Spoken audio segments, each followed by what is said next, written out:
Let me tell you a little anecdote. A few days ago, a lady said to me in Los Angeles, my husband died a year ago, and he shared with me a great lesson. On his deathbed, he said to me, come close. I want to tell you something. Listen very carefully. I can only say this once. I don't have much strength left. She said, I'm listening, darling. What is it? He said, remember this always. Each morning, the moment you take your head off the pillow, you have all you need.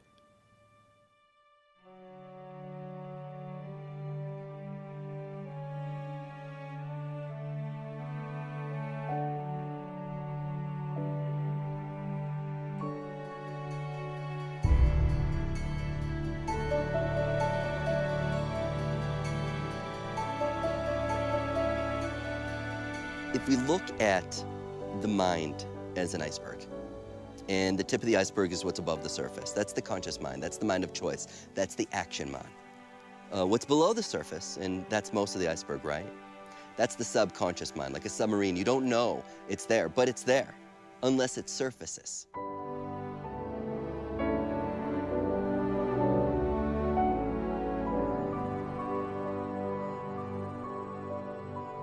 Well, most of us say we want X. I want a new car. I want a fancy house. I want inner peace. I want a loving relationship. And then we start to go out into our world and we say, I will earn the right. And you start working away at life.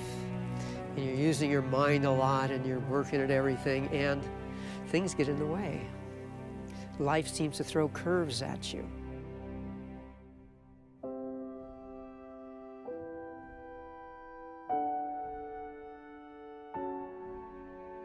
You can think of everyone in this world that you know as dragging a whole bunch of suitcases behind them.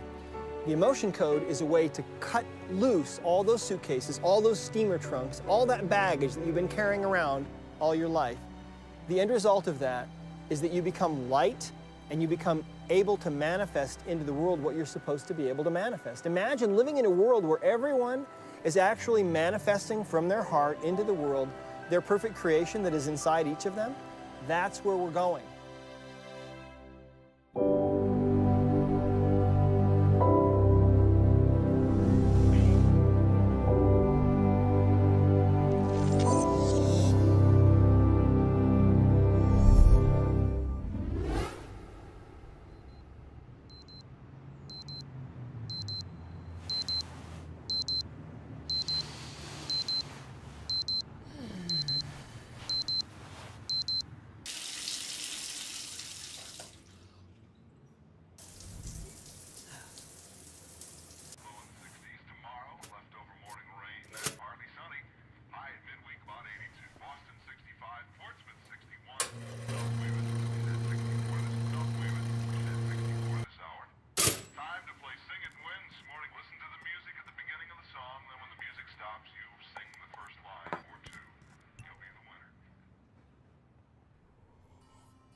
I am absolutely convinced that it is our trapped emotions and traumas and anxieties and unprocessed life experiences that we hold in our nervous system are the source of everything that ails us. One of the most profound things in my life has been able to share ancient wisdom that I came across just as a young guy traveling around the world and fascinated by communities that pretty much live off the grid, and they're long-lived, they're healthy, they're happy. And it always bothered me, how can they be that way without hospitals and doctors and miracle supplements and pills and capsules? They don't have any of that. What I've come to understand is at the core of every symptom, every stress, every dis-ease pattern that we experience, whether it be physical, whether it be emotional, are emotions, memories that are buried in our subconscious mind. And when these are triggered, our body reacts. It's called a maladaptive stress reaction. And what it means is that we're not able to adapt in the present moment, here and now. And what happens is our body reacts as if something from the past is going on right now.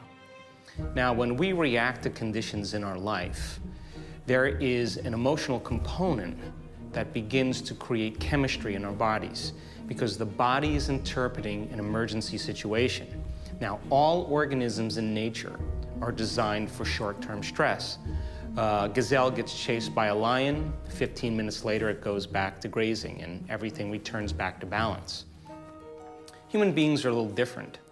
We can turn on the stress response just by thought alone. We can think about some past bitter memory that's tattooed in the recesses of our gray matter, and like magic, it comes to life, and in that moment, it's real. Whenever you see something, because the brain works in pictures, there's a response to that image of the sensory impact. If you hear a sound that sounds dangerous, your body, your brain will create an emotional molecule to get you to respond to that. And so the mind does its work very, very quickly. And based on the data that it is receiving, it forms a truth about the present memory or experience. Based on that truth, it comes up with a thought that tells the self about that memory or experience. And based on that thought, we generate what we believe is the appropriate emotion to match that thought. And as a result, our heart rate increases, our immune system suppresses, we become more anxious because we're not in our fullest potential in the moment. The core of every symptom, stress, and disease are emotions and memories, traumatic perceptions that are buried in our subconscious mind.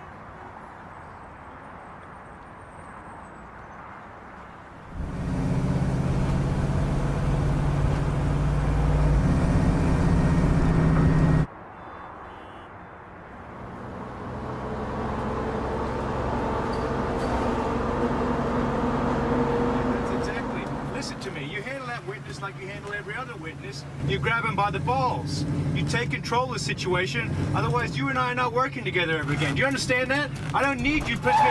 Whoa! No, listen. No, listen to me. You go back there, you turn...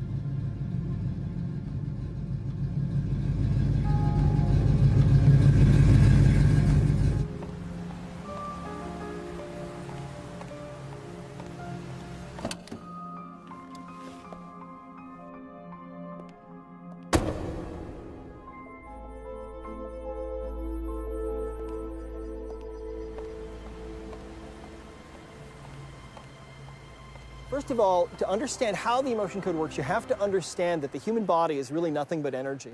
If you look at your hand, for example, that hand looks pretty solid. But if you were to magnify that hand 1,000,000 times, you'd be looking face to face with a single individual atom. And if you could look into that atom, you'd see there's really nothing in there but empty space and infinitesimally tiny energies zipping around at the speed of light. And that's really what we are. We're beings of pure energy. We are composed of all these countless energies, tiny energies, that are all flying in this close formation, giving us this experience that we're having in this world. Emotion means energy movement. And it's our thoughts that create our emotions. It's our emotions that create our behaviors. Well, when we feel an emotion strongly enough, what we're really feeling is a vibrational energy. Every emotion has its own specific vibrational frequency. Anger is a different emotional energy, a different frequency, a different vibration than frustration, and that's different than sadness, and they're all different. But when you're feeling an intense emotion, your whole being can take on this vibration, and it's during those times that sometimes the energy of that emotion that you're feeling is too powerful, and that energy can become trapped and stuck in the body. And a trapped emotion, we have found, is literally a ball of energy from about the size of a baseball to about the size of a cantaloupe. And these will lodge anywhere in the body and disrupt the normal energy field of the body. And because that's all the body really is an energy field, when you distort that energy field, you eventually start to have problems, because what you're really doing is you're distorting the tissues of the body themselves. And if you distort tissue and you irritate tissue long enough, that tissue starts to have problems, and it can go through those changes that we call cancer. So to me, one of the most fascinating things of the ancient Swinwet, the lady scholastic healers of ancient Egypt, was they knew there was only one disease, not 20, 26, 30, 36,000 diseases like we're taught today amongst the masses. They knew there was one, and it was chaos at the level of the Neters. 600 BC, Democritus and others in the Greco-Roman period called that word the atomos. Today we know it as atoms. The only disease that exists in the human experience is chaos at the atomic level, which leads to chaos at the molecular level, which leads to chaos at the cellular level. And when enough cells are in chaos, you feel it as a sign or a signal of a chaos or an offense in the body. That's what the word symptom means, a sign or a signal of a chaos. It's been proven that every cell in your body works on a vibration, an energy field. The physical body is grown within an energy field that resonates at a particular vibration. Through stress, that vibration becomes weaker, causing the physical element to be under pressure. So the removal of stress creates health. I think it's the AMA says 80% of all health issues are stress related.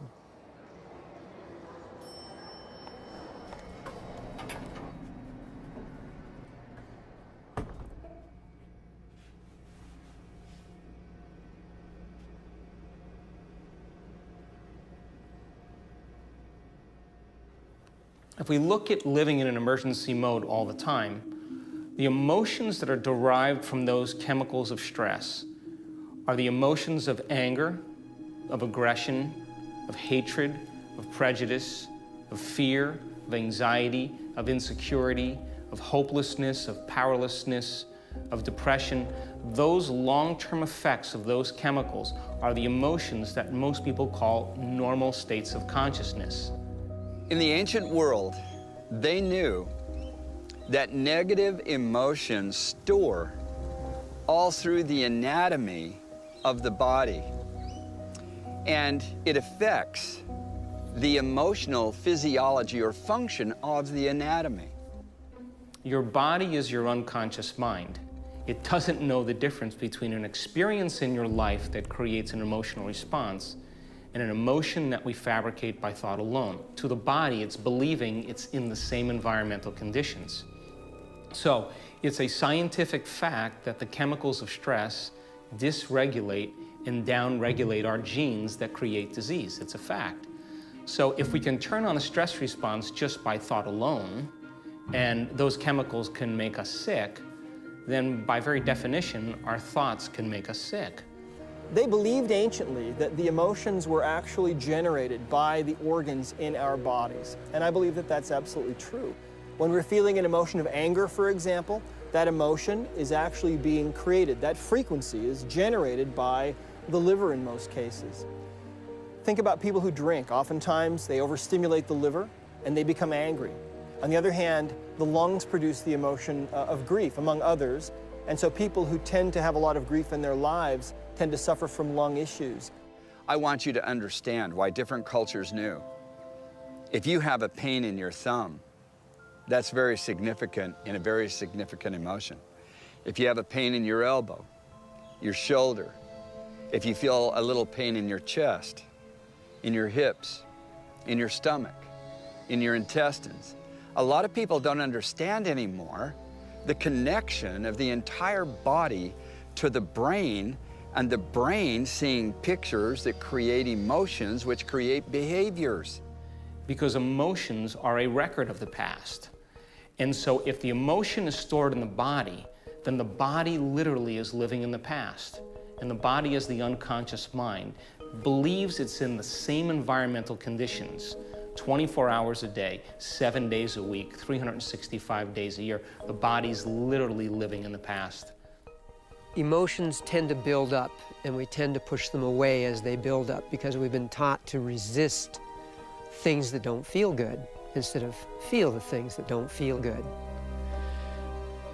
And we look for answers, and the problem is that the answers aren't out in our world, they're inside us. because the feelings are from inside us.